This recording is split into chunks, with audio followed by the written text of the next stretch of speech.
прес-центрі. І зараз запрошуємо до слова полковника Андрія Лисенка, речника інформаційно-аналітичного центру Ради національної безпеки та оборони України. Пане Лисенко. So, Colonel Lysenko, the spokesman for the Information and Analytical Center of the Council for National Defense and Security. Good afternoon, dear colleagues.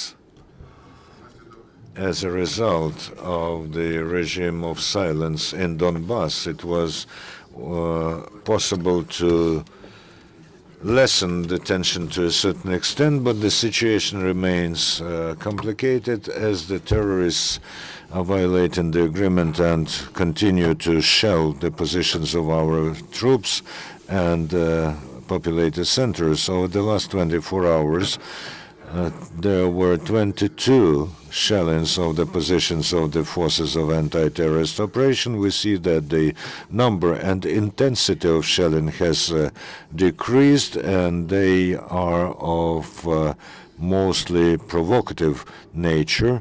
There was not a single shelling with the use of the multiple rocket launcher Grad, but in some places the enemy used tanks and artillery. Our military are strictly abiding by the regime of silence and do not reply to the provocations of terrorists, but at the same time the anti-terrorist operation forces are blocking the efforts, attempts of the militants to penetrate the territory controlled by the Ukrainian authorities. And yesterday our military, during the patrolling, have detected the subversive and intelligence reconnaissance group of the enemy. The enemies attacked our military. They repelled and liquidated the enemy. Regrettably, there are casualties among our guys as well. The most complicated is the situation in the vicinity of Bahmutivskoyi highway. Yesterday, the residential buildings and anti-terrorist operation forces positions were shelled next to villages s.Krymske and s.Kryakivka in Novoaydarsky district of Luhansk region. The militants have fired at our towns and villages and road checkpoints using anti-tank guided missile batteries, mortars and a tank. Also from automated grenade launcher, they fired at the city of Shastya, and from small firearms, the village of Chernukhine, Popasna district. The militants have fired at the positions, have shelled the positions of Ukrainian military from tanks and grenade launchers next to the village of s.Sokilnyky and settlements Frunze and Kapitanovka. In Donetsk direction, from anti-aircraft guns, grenade launchers and firearms, they have 4 times fired at the Ukrainian positions on the territory of the Donetsk airport, and they also fired at the stronghold of Ukrainian forces from grenade launchers and small firearms next to Avdiivka. In the Baltsova direction, they have shelled from artillery the strongholds of Ukrainian forces next to villages Kamenka and Ritkodub, and also they fired from small firearms next to Maloorlivka and Chernukhine. In Mariupol direction, the militants from grenade launchers have twice fired at the stronghold of Ukrainian forces next to Chermalik, and drones were detected in the vicinity of Gnutove and Telakivka. Over the last 24 hours, 3 Ukrainian military were killed and 8 got wounded. The training of armed forces, National Guards and Border Guards is going on. Our military do not waste their time and are preparing to any development of the situation. In parallel, the measures are being taken to improve the supplies to our military. And there is a movable both that went to the front as a based on the Gaz-66 lorry.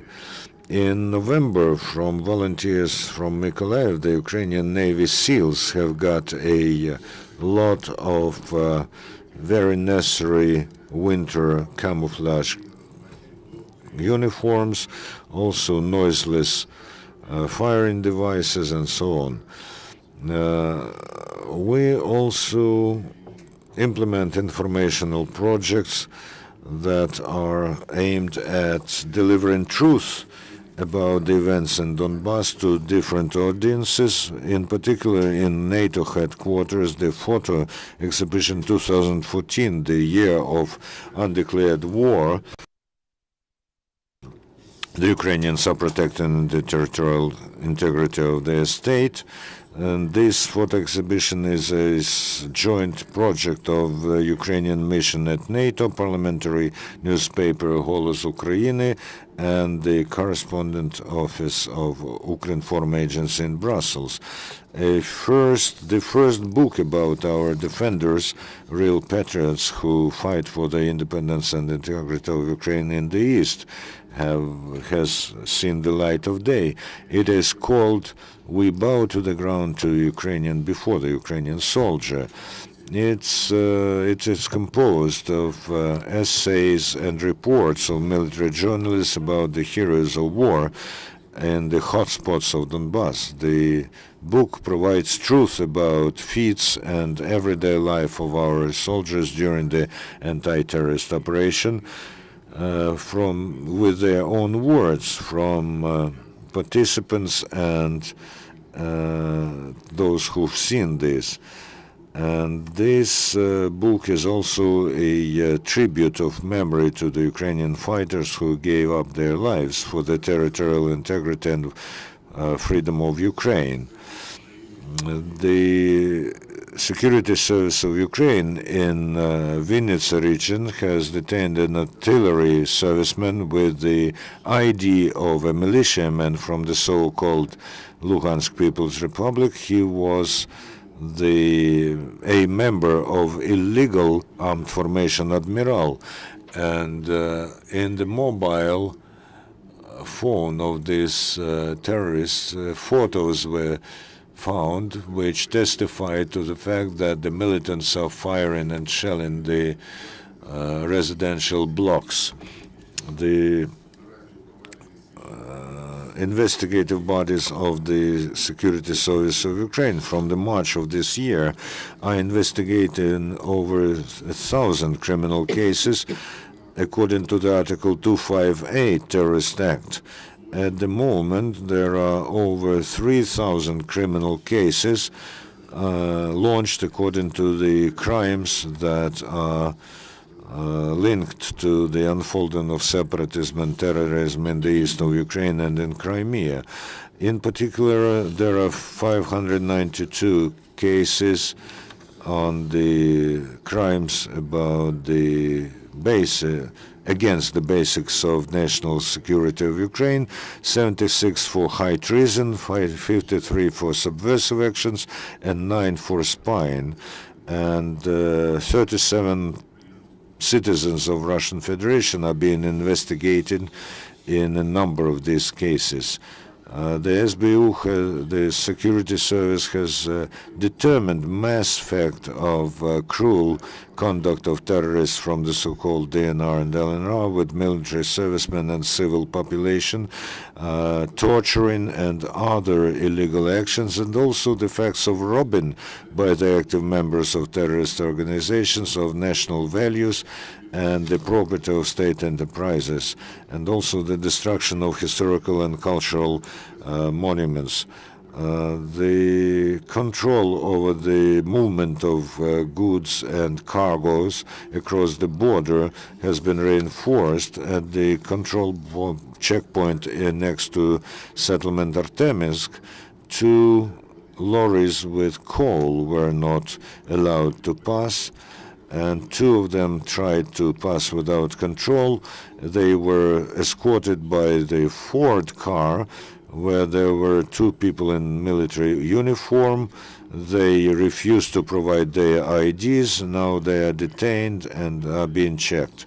Also at the control checkpoint next to Mariupol, a Maz lorry was detained with almost 20 tons of sunflower seed. Yesterday, the security service of Ukraine, together with bodyguards and battalion Aidar, next to the city of Shasty in Luhansk region, have detained 2 trucks that tried to pass through without any documentation to the territories controlled by the militants. And part of the cargo was composed of tobacco and food of unknown origin. But the main part of the cargo was alcohol, the price of which exceeded 1 million hryvnia. The brigades of Donetsk Oblenergo have restored electricity supply in 20 settlements of Donetsk region that were without electricity as a result of shellings from terrorists. And yesterday, due to the regime of silence initiated by the Ukrainian side, 11 air electricity supply lines were restored, 17 substations, and 172 transformer substations that allowed to switch electricity supply to almost 300,000 customers. Yesterday, the specialists of the RRT concern were able to in Kramatorsk were able to provide the broadcast of radio channel Radio Możliwości, and in Dokuchaevsk they have switched on the transmitter of Ukrainian Radio 1. In Drushkivka, 326 IDPs got one-off assistance to the tune of 3,900 hryvnia to every person from Czech humanitarian organization, people in need. And the ambassador of Sweden in Ukraine, Andreas von Beckert, said that Sweden has signed the agreement with the humanitarian department of UN to provide Ukraine with humanitarian help to the tune of $664,000. In Dnipropetrovsk, Zaporizhia, and Kharkiv region, there is a constant work on erecting this stationary transitory towns from modular type houses. At the moment, we've got 1,064 modules, part of which is already assembled. And during the last 24 hours, the pyrotechnical units of the State Emergency Service have detected and diffused 65 units of ammunition. The President of Ukraine, Petro Poroshenko, during the meeting with the Prime Minister of Australia, Tony Abbott, thanked for financial assistance from Australia in the amount of $100 million, which it will provide to Ukraine, and also for the assistance to Ukrainian army. Tony Abbott informed that the decision is made to give assistance to the armed forces of Ukraine in the amount of more than $2 million. Australia is supporting Ukrainian people, and the latest months Australia morally supports and economically helps Ukraine, stated Tony Abbott. In the U.S. Congress, the draft budget for 2015 was announced. It provides for financial assistance of Ukraine and money for counteraction to Russian aggression in Eurasia. That includes $140 million for economic assistance and $122 million for reforming armed forces of Ukraine. Separately, $175 million will be allocated by Pentagon to military assistance to Ukraine, Latvia, Lithuania, and Estonia. Besides that, almost $500 million is included into the budget to counteract Russian aggression in Eurasia. Part of that money could be addressed to Ukraine. Vice President of U.S. Joe Biden, during the meeting with the Prime Minister of Estonia, Taavi Rivas, agreed on the importance of providing additional financial assistance to Ukraine, За порушення суверенітету і територіальної implementation of reforms, and to continue sanctions on Russia for violating sovereignty and territorial integrity of Ukraine, including arming pro-Russian separatists in the east of Ukraine. The member of European Parliament, Jacek Saryusz-Wolski, stated that the West will supply to Ukraine the equipment which could make the chances of Ukraine in the war with Russia equal, and also will strengthen the sanctions against the Russian Federation. According to him, the issue is not whether Ukraine is doing enough to resolve the conflict on its territory, but whether the West will do enough to help Ukraine. First of all, we need to supply a lot of weapons to make equal chances in counteracting Russia. We also need another wave of sanctions against Russian Federation, stated the member of parliament. He believes that Ukraine now needs most of all the means of anti-tank defense, armored vehicles, and anti-aircraft missiles. And the head of the delegation of Europarlament on cooperation with Ukraine, Andrei Plenkovich, stated that the EU is responsible for helping Ukraine to return the lost territories. According to him, European Union has the main responsibility for Ukraine in two aspects. First, to help Ukraine to return territories which are under occupation, part of Luhansk and Donetsk regions, and illegally annexed Crimea. The second is to support the process of reforms in the state, stated the member of the parliament. It is clear that in the current situation with the security in these regions, most of the work should be done by OSCE. We want international observers to get involved into full control over Ukrainian-Russian border and to stop the supply from Russia of people and equipment, he added. Thank you. Now your questions. Could you please tell, talking about further negotiations, is there any information? Will there be something happening tomorrow? And do Ukrainian military continue not to shoot back? As to negotiations, and there's no clear information yet. As to Ukrainian military replying back, we continue to observe the silence regime. We received the information from the General Staff that 40 trucks with ammunition and personnel came to the territory of Ukraine. Do you have any information from where exactly they were crossing the border? And what's the situation now? There is this information about this convoy, but we are now trying to verify the information. We need to check what type of convoy it is and what it brings. I will repeat the question. How intensive should be the shellings, or how many of them should be, so that Ukrainian military start replying to them? And also the terrorists say that they start withdrawing the heavy equipment, armament. Do you have this information as to withdrawal of heavy armaments, heavy weaponry, artillery? If people look into the window and they see that artillery is moving, that doesn't mean that it's withdrawn, because we have people that were lost within these 24 hours, the people who were wounded. Basically, the first item of Minsk agreement hasn't been observed, the ceasefire. We've mentioned the 22 shellings of our positions we registered only during the last 24 hours. And that does not, that means that the first item of protocol has not been observed. And talking about withdrawal of artillery of certain caliber, that means that these are provocative statements with which They are trying to deceive the Western world.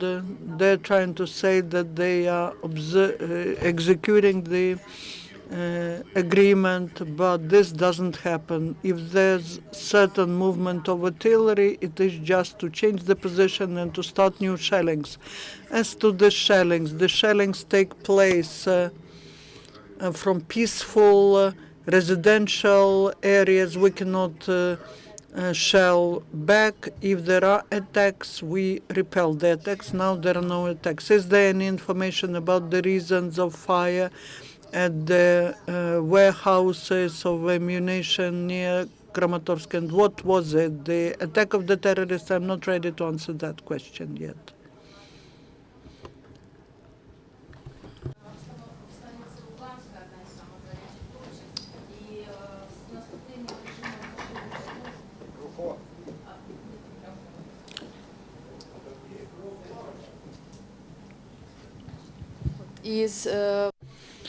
I will repeat. What is the situation in Stanitsa Luganska?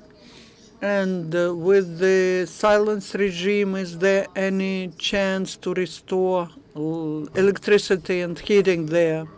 Stanitsa Luganska was also shelled, but we've mentioned that the intensity is much lower, and that allows the teams of repair workers to go there and to restore gas pipelines and electricity lines and heating systems, and that allows us to save peaceful citizens who are still on the territories occupied by terrorists, so that they get electricity, heating, and gas. And the ceasefire regime, which Ukrainian side is absolutely observing, helps us to restore the infrastructure and is helping peaceful citizens to get what is needed in the period of cold weather. Any other questions? Thank you.